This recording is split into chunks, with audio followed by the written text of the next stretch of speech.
Good afternoon. I'm Bob Shrum, the director of the Center for the Political Future at USC Dornsife. We're here for a discussion that I want to welcome you to that I suspect will prove provocative and engaging. I will leave time, 15 or 20 minutes, for your questions at the end of the hour. Please put them in the chat. I'm pleased to introduce Philip Howard, who has written a series of books that break with conventional orthodoxies. Books praised by commentators as disparate as George Will, Arthur Schlesinger Jr., and Fareed Zakaria. Today we will focus on his newest work, Not Accountable: Rethinking the Constitutionality of Public Employee Unions.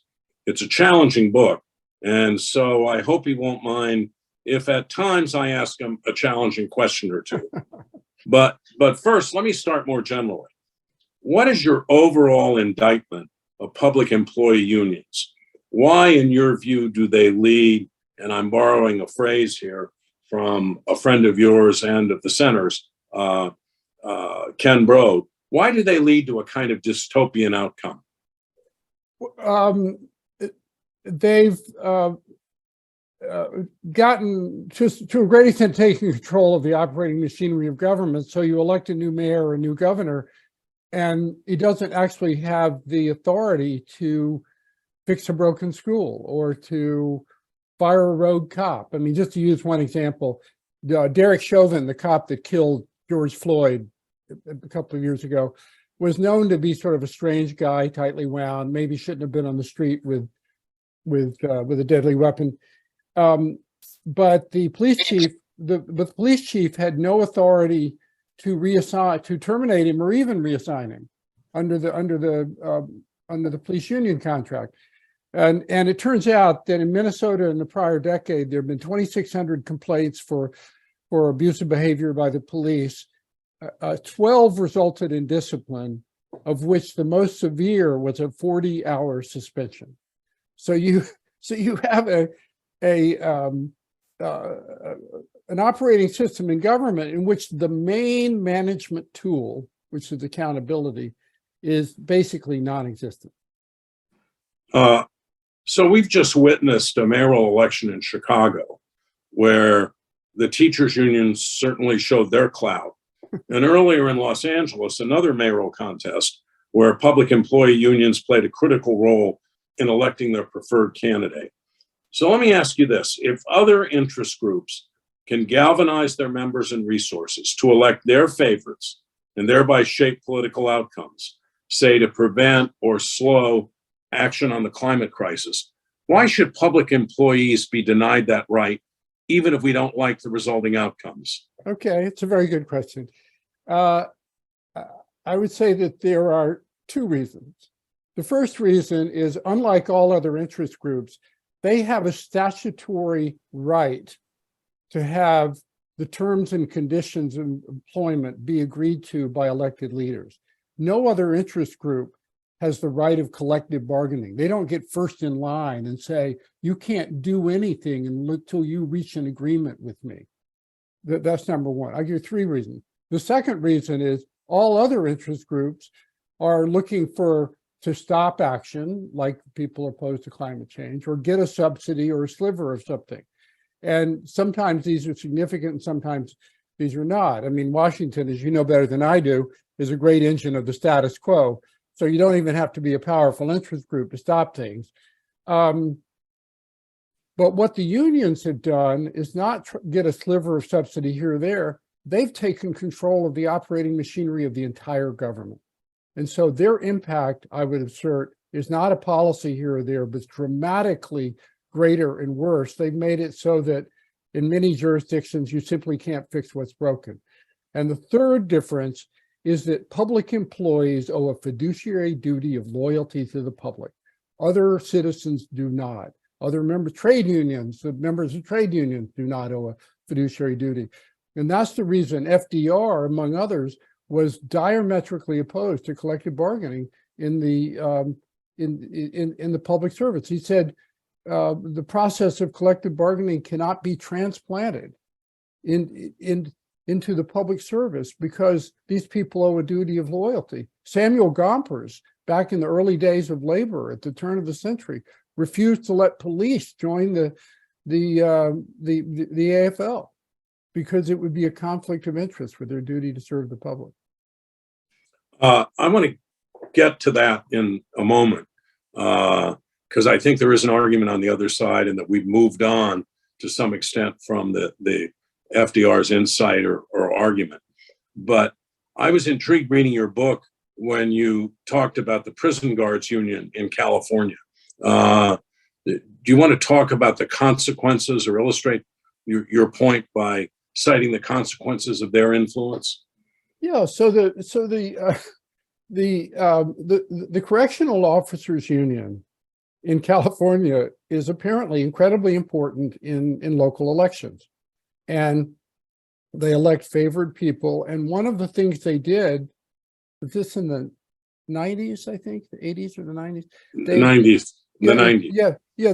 They were the ones who promoted this 3 strikes and you're outlaw, so that some poor person who steals a golf club and had earlier stolen a banana or something, and his 3rd strike is sentenced to life in prison under this law. And they're very good at sort of marshaling public outrage. We shouldn't let, habitual criminals be on the streets, but justice is supposed to be proportional.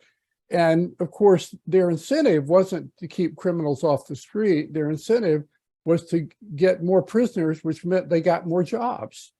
And so they succeeded with this referendum, and the prison population in California, probably not just for that reason, but for a variety of reasons, really sort of exploded, and by a multiple. And they're also very well paid in the collective bargaining process. Well, that's another thing. So these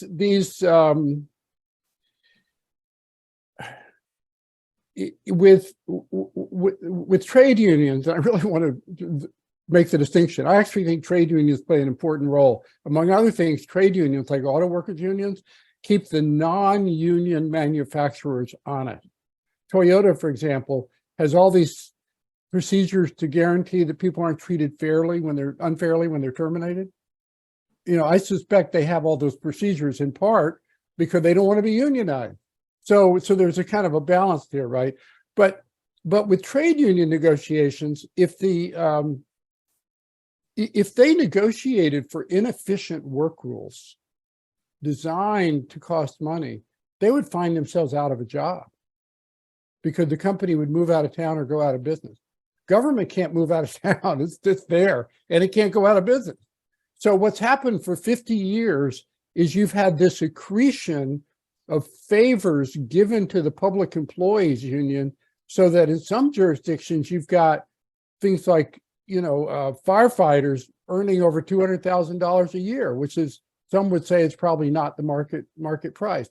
And you certainly have lots of what would be considered unreasonable benefits by any market standard. For example, no contributions to healthcare, no requirement in the LA Unified School District contract for retirees to access Medicare or Obamacare provisions. So that, someone calculated when they were striking a week or two ago, with in support of the service workers. And by the way, the service workers, I think, have, like all people have jobs like that. They work hard and they can't even support their families. So they have a point, but someone calculated that if the retired LA teachers simply accessed where they could public health care program, that would be enough to give each service worker a $7,000 raise. There's only so much money that goes around in the public sector. So it's important to pay people fairly, but it's also important not to give money away, because those dollars are needed for other public goods.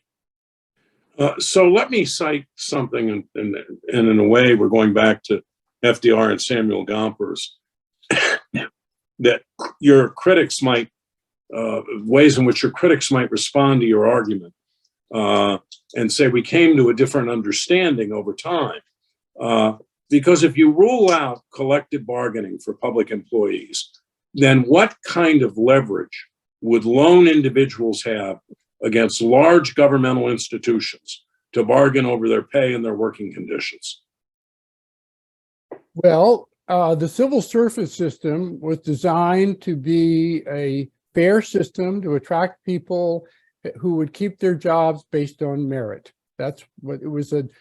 The spoil system was about getting rid of political, giving jobs for politics, even to people who were inept. What we have now is a system where, because of the enormous political influence of the unions, people keep their jobs no matter how inept. So I argue in the book, we've created, in effect, a new spoil system, except that it's permanent. I think there should be a fair deal for public employees, and there ought to be, it ought to be a better deal in the sense that, you know, people should have if you're a teacher, we have a daughter who's a public school teacher. If you have a teacher, you want to work in an institution that has pride and energy, and, you know, and you want to get paid fairly. Well, what's happened in many schools is that teachers, depending on the jurisdiction, may or may not get paid fairly, but they often work in institutions that are discouraging and lethargic, and where no one can, where performance doesn't matter. And, you know, there are lots of examples in California of the horror stories as a result of that. Well, you want to give me one, and then I'm gonna push you on this. Okay, so the LA school district a few years ago undertook to fire 7 teachers. It took 5 years each, and they succeeded with, and $500,000, and they succeeded with 2.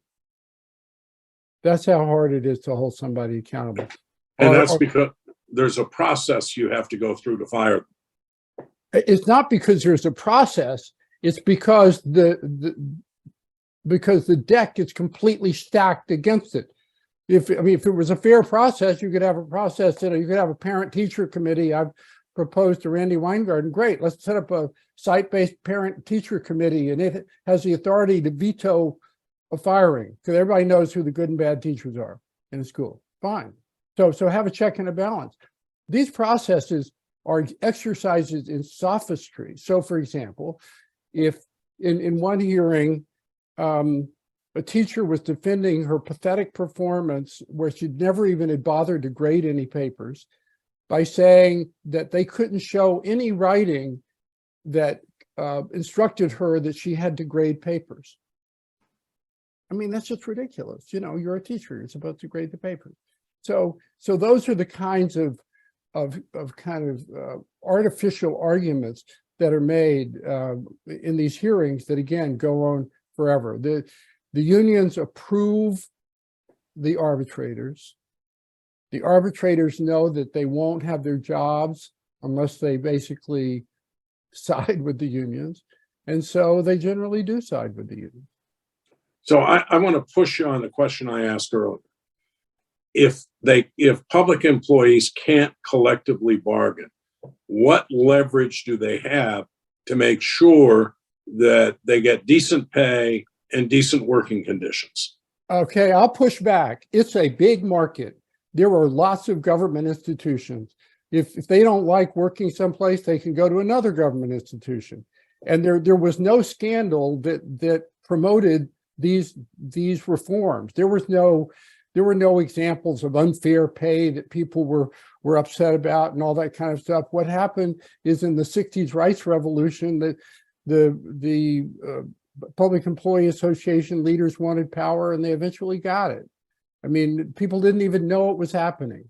And if you look at the debates, including the debates in Los Angeles, where there was a special report commission, the people who promoted it would almost certainly agree that it was unconstitutional today, because they said you can't take away management rights. You can't give powers to arbitrators.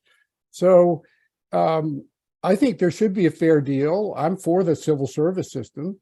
So we come up with a civil service deal. The legislature writes laws, and if people don't want to work there, they can go work somewhere else. But doesn't that ignore the reality that lots of people can't move, say, from someplace in Mississippi where they might not get a decent deal to some other place because they own a house, they have family ties. And if they can't get together and say, we think this ought to be the rate of pay, these ought to be the working conditions.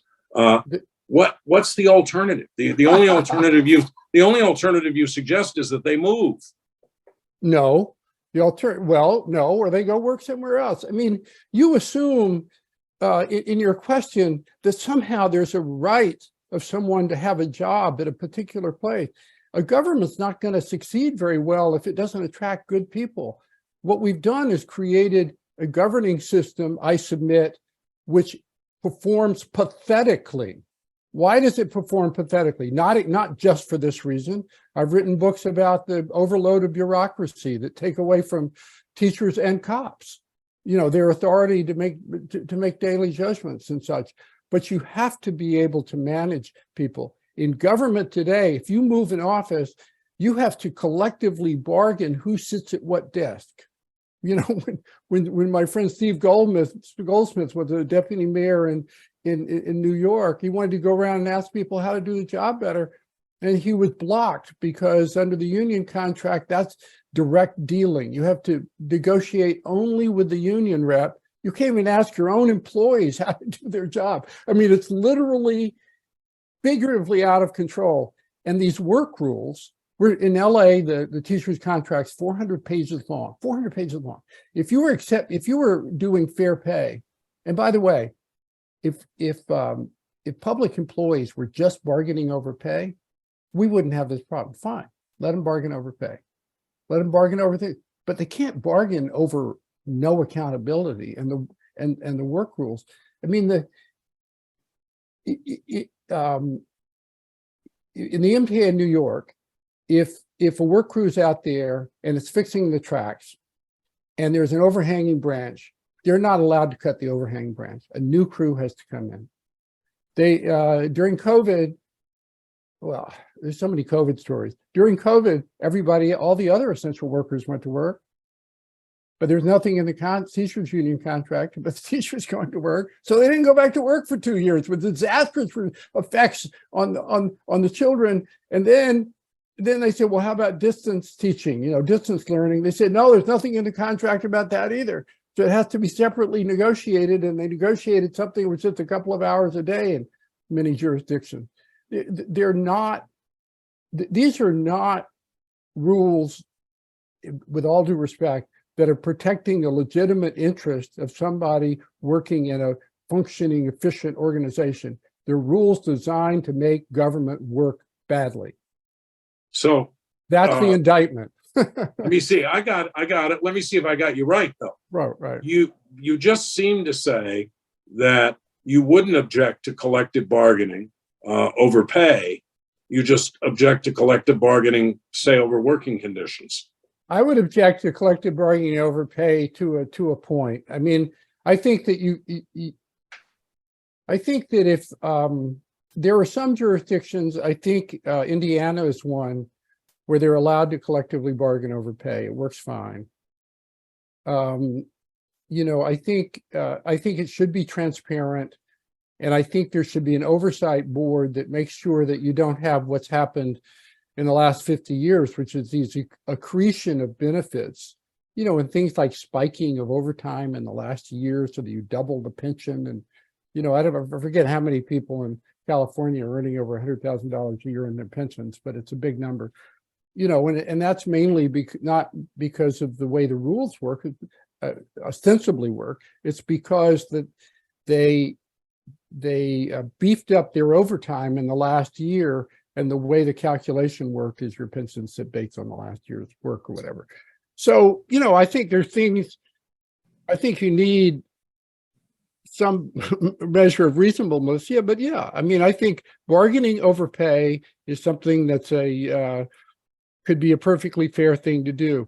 Using political clout to get more pay, I have an objection with the, as you know, if you've read the book, with the organization of public unions, the massing the big government against the reform of big government. And so I don't think they should be as politically active as they are. I think people should have their rights to individual political activity.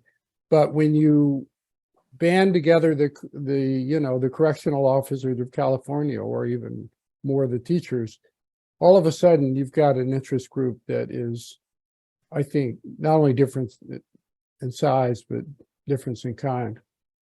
Well, money is a general problem in our politics today, the amount of money that's sloshing around. But it seems to me, and I could be wrong, that if you disempower this group from participating by organizing PACs, contributing to Right. campaigns, but everybody else can do it, that somehow or other you're unbalancing the equation in the opposite direction from what you're talking about. Yeah, I don't think so. I mean, these are people who owe a duty of loyalty to the public. There are lots of jurisdictions you can work for. I don't know about Mississippi, but certainly in Los Angeles, there are lots of different governmental entities. You know, people want to attract good people. I think they ought to get paid fairly. One of the things we're going to do is actually organize a bunch of forums on what the deal for teachers should be. You know, what's a better deal for teachers? Because we want to attract good people to teaching. And, you know, what's a better deal for cops? We want to attract good people, and we're not. So, you know, the system is not actually working in the favor of doing the stuff you want to do, which is to get good people to work in government. So, and I don't think collective bargaining by public employees is the way to do it. They're not bargaining for the benefit of the public. And anyone who's ever been within 10 miles of a union know that while the National Education Association back in the 50s and the 40s and the 30s was like the American Medical Association, they were influential in policy, but they were for good schools. They were bargaining for good schools. No one would make that argument today. They're not bargaining for good schools. They're trying to close down any school that's not a public school, that's a charter school. They're trying to prevent other choices, and they're trying to prevent you from firing bad teachers. I mean, there's just not, you know, you have a presumption that somehow they're representing the ultimately the interest of the public. And I think that's completely counterfactual. Well, I think in some cases, they probably do represent the public interest. And in other cases, they're pursuing their own interests, like every other worker who belongs to a collective bargaining unit. I'd be interested in one example of where they're representing the public interest. Well, I think teachers unions would argue, for example, that their emphasis on reducing class size is important and is something that parents want. You know, the emphasis on reducing class size is about getting more teachers. Well, and so, well, you say, well, how do you know that? I mean, I agree with you about what the NEA. I don't. But neither of us can know. Neither of us can know the motives, and you can have both motives. I think. You know. You just asked for an example where maybe they're doing something that's in the public interest. I think the evidence would suggest that's there to preserve jobs, even where the students are leaving the schools and all that kind of stuff. And if you look at the most effective schools of any sort, public schools, charter schools, many of them have large class sizes. And they deliberately, and there are studies on class sizes showing how little difference it makes. And many of them have large class sizes so that they can allocate resources to things like music and arts and sports and other things. And so, you know, one of the things that this debate, you know, I know you know this better than I do, but you know, every public dollar involves a moral choice. So you can't, you know, you spend a dollar here, it's not available there. So you want a system of government, you know, an operating system where you pay people fairly and you attract the best people, and it is a merit system, which all the civil, all the civil service reformers wanted. So you have to come up with a mechanism that doesn't allow it doesn't allow Donald Trump to go around firing people, right? I mean, you know, nobody wants that. So you want something that people can trust.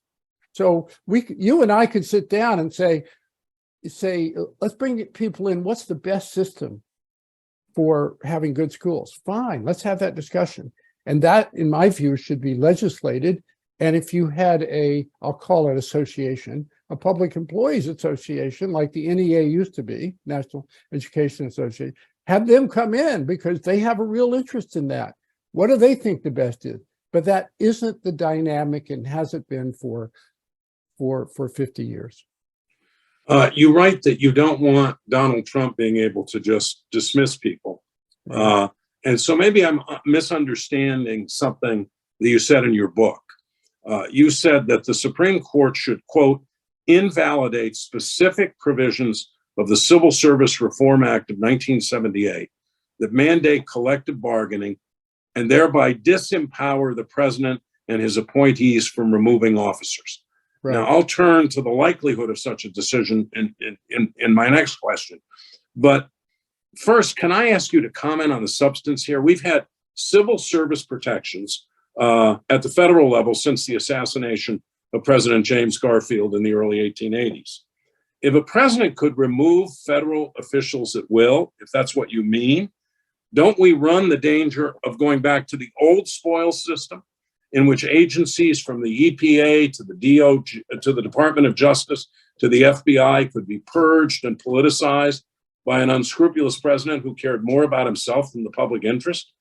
I mean, if I'm misunderstanding you, straighten me out. But okay. It strikes me that remedy could actually undermine our democracy. Okay, it's a very good question. So I am one of the few people, boring enough, that you know, who's actually read the history of the civil service system and written about it, and read the Attorney General's opinions back in the 1870s and 80s when it happened. So civil service was a system of neutral hiring. You wanted to get rid of the spoils system where people got their jobs because they had helped in a campaign. I won't comment on how unions helped in the campaign. People got their jobs because they helped in a campaign. It was not a system of tenure. It was a system of avoiding spoils hiring. So as one of the early reformers said, if the front door is properly tended, the back door will take care of itself. So you could fire people in the original thing, but you couldn't replace them with political cronies. That was the original idea. And then as the decades developed, the civil servants got more clout because they got bigger and stuff, so they wanted more power. And Teddy Roosevelt, who was one of the original civil service teams, came in and he said, oh my God, they're now demanding rules that basically give them tenure. So it's taking away my power as president to dismiss people I don't think are a good job. So he made sure that was not the case. And so the protection, the speed bump got put in the Lloyd-La Follette Act of 1912, which provided that the president could terminate officers at will, except that he couldn't do so for partisan reasons. And the speed bump was the Civil Service Commission. There wasn't a trial. There were no trial hearings, but someone who thought they were treated unfairly could make a complaint to the Civil Service System Commission, which had the authority to veto the termination. And over the course of the next, 4 or 5 decades, there were disputes that came up from time to time, but by and large, the problem with civil service wasn't that people were being fired, although they could be fired. It's the problem that nobody wants to make those hard decisions in government, so that government became sort of sluggish. And so when Jim Landis, whom you know was this great advisor to FDR and then wrote a report to JFK in the late 50s about this, he said the problem with the public service now, it's basically fat and lazy. It wasn't that people or Eisenhower or anybody, people were going around firing people. Is that people basically presumed and generally did have their jobs for life, even though there was no legal right to. So what did you mean when you said that the president should be empowered, he and his appointees, to remove officers. The law in the Supreme Court is that Congress cannot remove the quote exclusive and illimitable power of removal of the president of federal employees.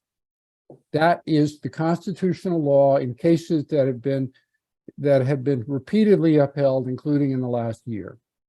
So I have proposed, when Trump did his Schedule F, which allowed him to fire senior public servants at will, I said that I was opposed to that because I thought there should be a speed bump that prevented him from making arbitrary choices. He has the power, but if you want good people to work for you, you don't want them to think they could be out on the street the next day for no good reason, right? I mean, the point is to have a good public servant. So what's the speed bump? Well, the speed bump in my case would be something like the Lloyd LaFollette Act, which is that there's an independent body that says you're doing this for partisan or political reasons, and you're not allowed to.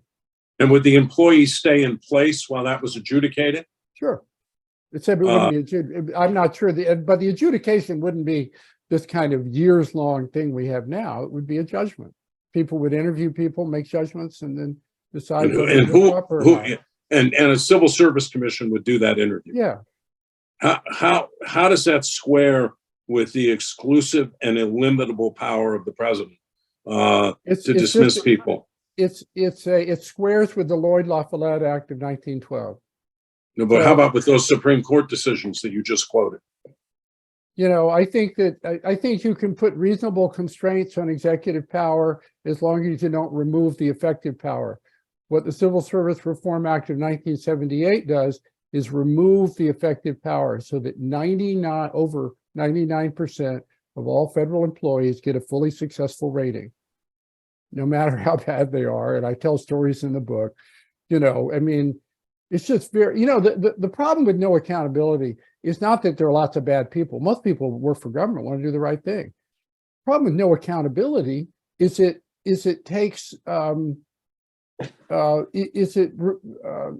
removes the basis for mutual trust. So everybody knows that you don't have to go the extra mile. So why should you? It's very discouraging. I mean, it's like organizational psychology 101. Come work here, and by the way, it doesn't matter what you do. So there were really good cultures in government. There are really good schools. There are really good. I think the Centers for Disease Control is a really good, notwithstanding the hiccups in COVID, is a really good agency. So the culture can trump this, but having a culture where everybody knows performance doesn't matter is very corrosive. Okay, let's say I grant you some of the problems you're talking about. Couldn't the remedy be worse than the problems if you had an unscrupulous president who was determined to do this in a wholesale way? My answer is no. There's almost never been any experience like that since the civil service system. Maybe even before, maybe even during the spoils system, because presidents generally aren't incentivized to do that. But if that happened, which I don't think it would happen, but if it did happen, I would hope that that president would be out of office soon. But you mean through an impeachment process? Yeah, or through getting somebody else elected. I mean, democracy has consequences. I agree with that, but the problem is if you manipulated the system to help yourself get reelected by dismissing people, then maybe that check wouldn't work. And what I worry about with impeachment, and by the way, this applies to both parties, is there seems to be an almost lockstep party loyalty that, with a very few exceptions, like a Mitt Romney or a Liz Cheney or a Adam Kinzinger, you're not going to vote to impeach or convict the president of your own party. Right. I agree that impeachment would be unlikely in the situation, but with all due respect, the power of politics. I always worry when somebody says with all due respect. Right. But we see the power of politics on display in the opposite direction by the union. So you're talking about the power of politics by the president firing lots of people, which has never happened in the last century, to my knowledge. And even before there were these protections, it never happened. And I'm talking about the power of the public unions, who are so powerful politically, 10% of the people who go to the Democratic National Convention are members of the teachers union. I mean, we saw it in Chicago this week with the election, where 95% of in the primary, 95% of the money that the winning candidate got came from the teachers union and other public unions. It's astonishing. It's an astonishing, it's just an astonishing fact. So the power is exactly, I think, in the opposite direction, and the abuse of power is in the opposite direction of what you're suggesting. But again, I have proposed, and I'm going to be hosting forums on them, a system that tries to not guarantee that people aren't treated unfairly, because fairness is in the eye of the beholder. No one who loses a job thinks they've been treated fairly. I can guarantee you that. As somebody, I myself have had the happy experience of being fired, if you can imagine that. So nobody thinks it, but at least to avoid the kinds of abuses that I think that you have in your mind that you would want to avoid. And I would agree with you. You would want to avoid those. Yeah, I would just worry that we now know that we can't be sure that presidents are always going to stay within the guardrails that have traditionally prevailed over the last more than 200 years. I'm not arguing with whether or not right. you have a case. I mean, I could do that, but I think, there's some very interesting, there's some interesting data in your book and some powerful anecdotes. But I am suggesting that it's possible that the remedy could be worse than the problem. Okay, I really don't see that. I think the problem is really bad. I think when the MTA services and trash services cost 2 to 3 times what private charters do, when the work rules are designed for feather bedding, when Baltimore has 23 schools where not one student is proficient in math, and Chicago has 37 schools where it's not proficient in math or reading. Why can't those get fixed? Those schools ought to get completely transformed. They ought to be turned upside down, and nobody can do it. No one has the authority to do it. The outgoing mayor of Chicago, Lori Lightfoot, a progressive Democrat, said during COVID, she said, unions don't want to just take over the running of school. They want to take the teachers union. They want to take over the running of Chicago. Well, now they have, so we're going to see what happens. Yeah, I don't want to protract this argument because you have these examples that you're citing. I just worry about what would happen if a president of the United States had virtually untrammeled authority to dismiss people. Can I just comment on that for a second? Sure. Because I too think that where we are in politics is terrible. You and I could get together. We could come up with a system of public financing that got rid of all money, private money and financing. Great. I'm for that. I've said I'm for that. I'm all for that. Why is it that voters vote for authoritarian bullies, narcissistic authoritarian bullies of terrible morality? It's because they're fed up with the system that's completely unresponsive to them. So with all due respect, I think the cure to the horror that is Donald Trump is to actually get government working again. Yeah, I'm not just talking about Trump, by the way. I want to make clear. I want to say we've entered an era when we can't be certain that presidents, for example, are always going to stay within the guardrails. But I'd like to move on to your central point about the Supreme Court. The court seems to have at best strained and at worst tattered its credibility with a lot of the American public. How do you assess the likelihood that this court, even this court, would reach a decision to upend the long-standing status of public employee unions that represent millions and millions of public employees, from the police to firefighters to teachers and sanitation workers?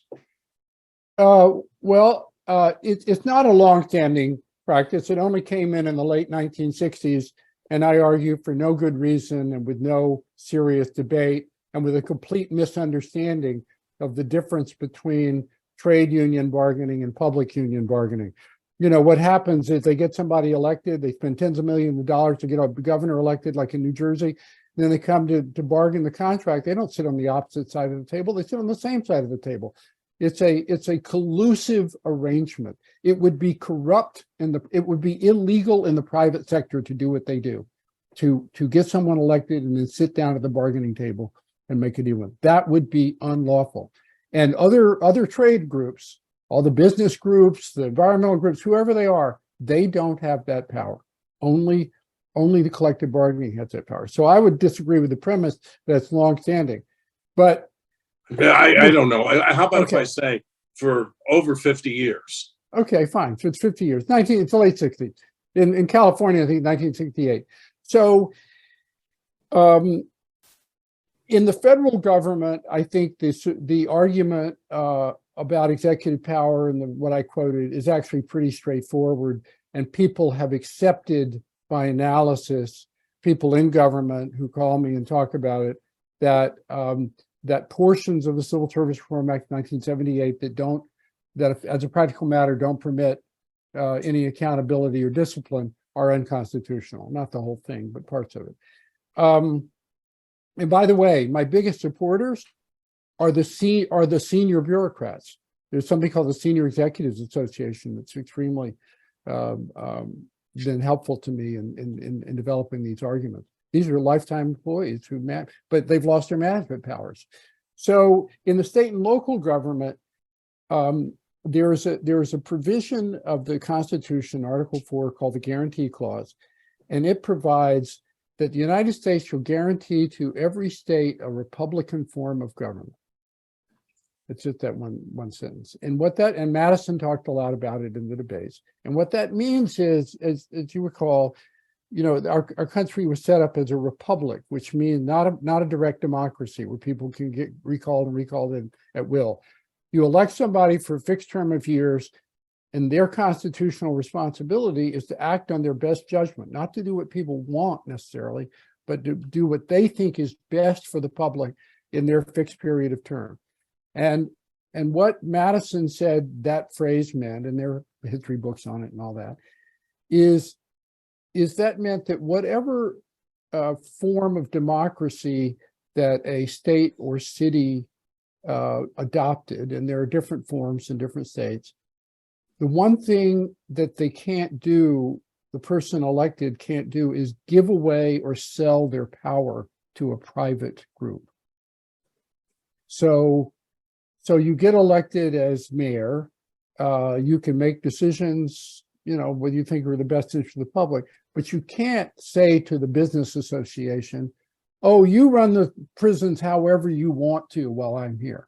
You couldn't do that, because that's your responsibility to keep that power. I won't talk about the fact that we have private prisons all over the country, but I know, but they are accountable to the people. They have contracts. You're accountable, and they're supposedly accountable. They're ultimately under the control. I'm telling you, we also have private. They bargain their contracts with government. I mean, there's a negotiated process. But I want to do two quick follow-ups and turn to the audience. To go back to what I asked a moment ago, do you really think the Supreme Court will venture into the political minefield of disempowering tens of millions of government workers? I don't think they would see it that way. And yes, I think there is a good chance that they would. They do have to, and I talk about this in the book, not take a big step forward, but a step forward in declare, because no one's ever held that the guarantee clause was justiciable before. And so I make an argument about why it should be. So that is a step forward. But my new book was just cited in a Fifth Circuit opinion 2 weeks ago by two prominent judges, conservative judges. And so, yeah. So I think that the core, and my whole career was as an appellate lawyer, so I'm used to taking cases that making arguments that I think make sense and for the country, and I think this argument makes sense. Yeah, I'm not sure a John Roberts would want to go there, but maybe there are other votes that would on the court that would take them there. You mentioned the guarantee clause. How often has that provision been used to impose a sweeping change on states and localities? Never. So this would be, this would be novel. Well, yes, yeah, I say that. I mean, it's only come up to the court 3 or 4 times, and each time it's held that it was non-justiciable because it involved a political question. In the first case, Luther v. Borden, the question was which of 2 competing constitutions in Rhode Island was more Republican, and the Supreme Court said wisely, well, that's something that the voters or the legislature should decide, not a court. But the issue that I'm raising is who should have authority to fire a bad cop? Should it be the unions? Should it be a private person, or should it be the person you elect? And I'm saying that that's not a partisan, that's not a political question. That's a matter of constitutional authority. Okay, let me turn to a couple questions from our audience. This is from someone who calls themselves anonymous. Do you think the rights of workers would be diminished if labor unions did not exist? And do you think businesses necessarily, and I assume he means large government entities too, look out for their workers' best interests? No. I think that labor unions, the origin story of trade labor unions was really important. Workers were mangled in factories and abused, and child labor and all kinds of things. I mean, it's a really important reason why those unions created. There was not that problem in government. I want to hasten to add that's the reason, we didn't have unions, through all that period for public employees. But I think that the history of this country in the last 150 years has generally been that before collective bargaining of public unions is that the legislatures generally, not exclusively, but generally didn't want to offend the public employees. Even without bargaining rights, there are a lot of them, right? So you wanted a fair deal. You wanted so we had civil service systems that that pretty much prevented, even during the McCarthy era, when there were witch hunts throughout government, when millions of investigations, literally every federal employee was investigated, something like 200 people ended up getting dismissed or something. We don't have a history of abuse of public employees. What we have a history of in this country is of public employment being an abuse. That's what the spoils system was. So, now I argue we've created a new spoils system where, because of political power, you have schools that are unmanageable and police forces that have all kinds of toxic cultural aspects that nobody can fix, and we're wasting money that ought to be spent on taking care of the homeless or dealing with climate change. Next question. Of all the labor reforms you propose, what do you consider the lowest hanging fruit, common ground, common sense solutions that could actually be implemented? Well, I think I think having a streamlined speed bump to guard against unfair accountability is one that most people, that would be good for all the good teachers and the good cops and good everything. So I think that would be good. I think that getting rid of the rigid work rules and creating a mechanism for periodic review of how the work rules have been implemented would be fine. But making people negotiate day to day who does what job where just makes government ungovernable. So what's the first thing you'd want to do? The first thing I'd want to do is restore effective accountability. And what's the mechanism for that? It's the court striking down. Yeah, the court basically saying democracy is nothing but a process of accountability, and that requires that the person who's the elected executive, we're talking about not legislators, but mayors and governors, have effective authority to decide who does the job underneath them.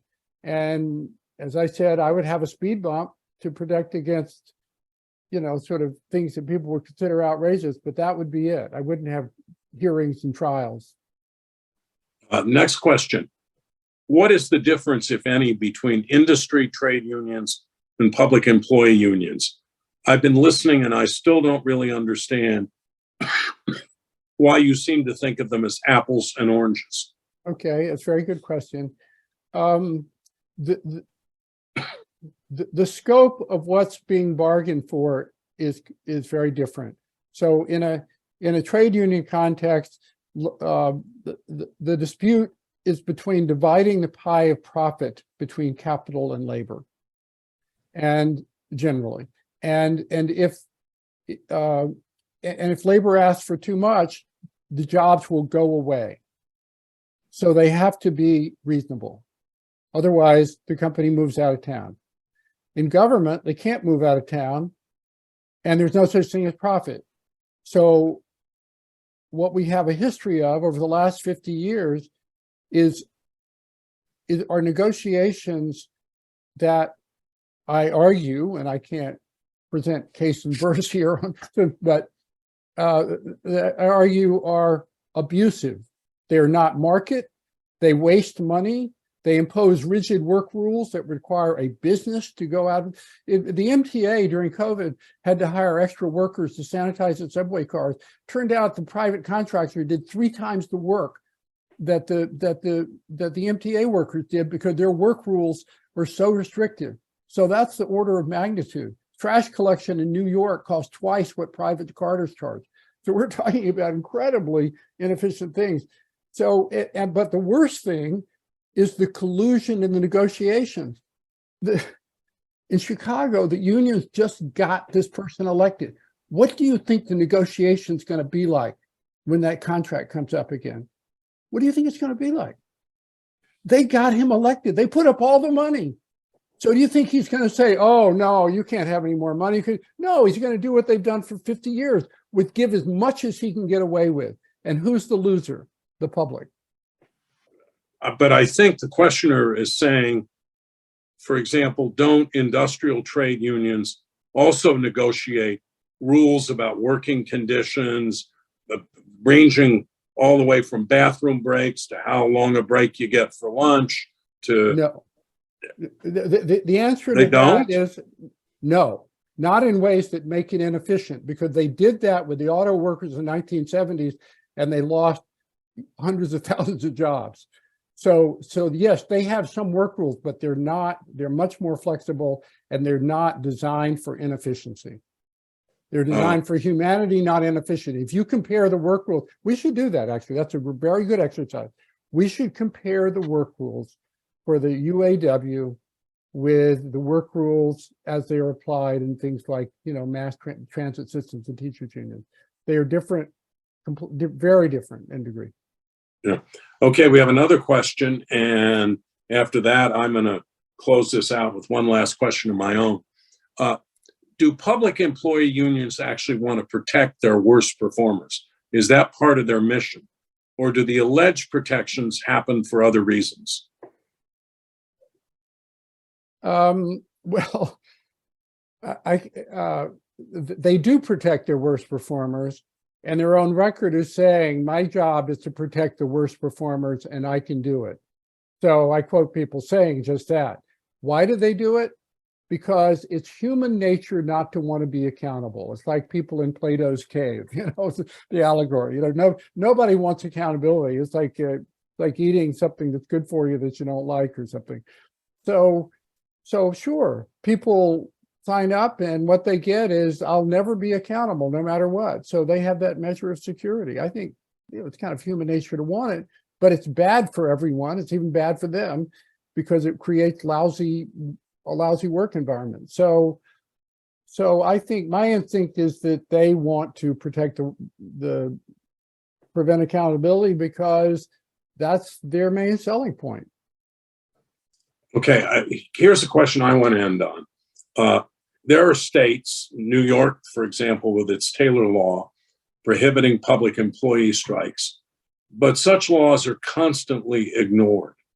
In the wake of the kind of Supreme Court ruling you urge, why wouldn't we see massive walkouts of public employees in a 21st century reprise of the strife we saw in industry in the late 19th and early 20th centuries, but this time endangering vital services in the public sector? You know, tens of thousands of teachers walk out, tens of thousands of police walk out. What do you do about that? Well, first of all, I mean, nothing stops them from doing it now too.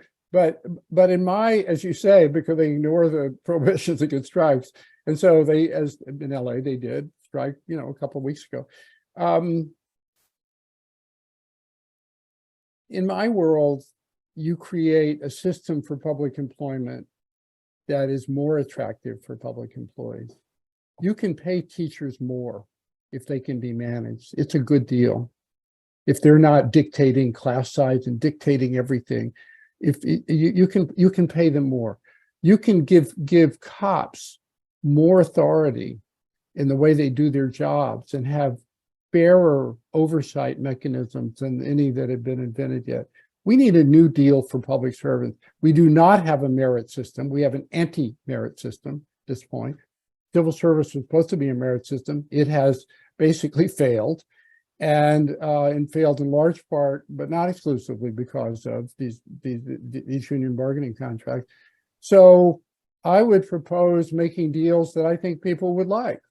And if they don't want to work there, they can go work somewhere else. But right now, government, I would submit, is the operations of government are broken. People are frustrated by them. The schools, particularly the inner city schools, really require radical surgery. We need to try something. If it doesn't work, try something else. They're failing generations of young people. You know, the cops are not trusted. It's not a status quo, with all due respect, that you want to defend. So I think we need a new deal. I think we should have a discussion on what the deal looks like, but I don't think we should have a discussion to keep what we have. Yeah, I'm not here to defend the status quo. I'm just here to ask about consequences. For example, in what you just said, everybody gets a better deal. How do you cover the gap between the time when you disempower tens of millions of people and the time when they're going to realize that they're going to get a better deal? I mean, I could see thousands of police in New York City or Los Angeles simply walking off the job, saying, you want to treat us that way? We're not going to work. Okay. I mean, you know, well, we can see what happens when that, you know, I think that there's a lot of time between now and then. And I think it does require a lot of discussion about what the deal should be, which should take place before this court ruling, which wouldn't be for a couple of years in any event. So I think that's worthwhile doing. But I guess, let me just say, I have two goals. You know, I've been writing about, I believe in good government. I'm not an anti-government person, I'm a program. I'm for giving officials more authority. You know, I'm not for taking away authority, I'm for giving them authority to do their job. So I think it's important to look at how things don't work and fix them. And there's no focus by either party on the operations. The Republicans are for no government, as far as I can tell, and the Democrats are for more government, and without fixing, you know, what doesn't work. And I think the American citizens want it to work. Okay, on that note, I think we're going to wrap up. I want to thank you, first of all, for being with us today, for sparking this exchange with an inevitably controversial new book, and for the civility with which you have conducted this discussion. It's something we prize at the Center for the Political Future. I also want to thank our Board of Councilors member, Ken Brode, who enlisted you for this event. And I want to thank everybody who joined us today on Zoom. Join us in person on campus if you want, or on Zoom on Thursday, April 20th at noon for a discussion with former British Prime Minister Gordon Brown on the politics of globalization. Philip, thank you once again. Thanks to all of you in our audience. And thank you, Bob.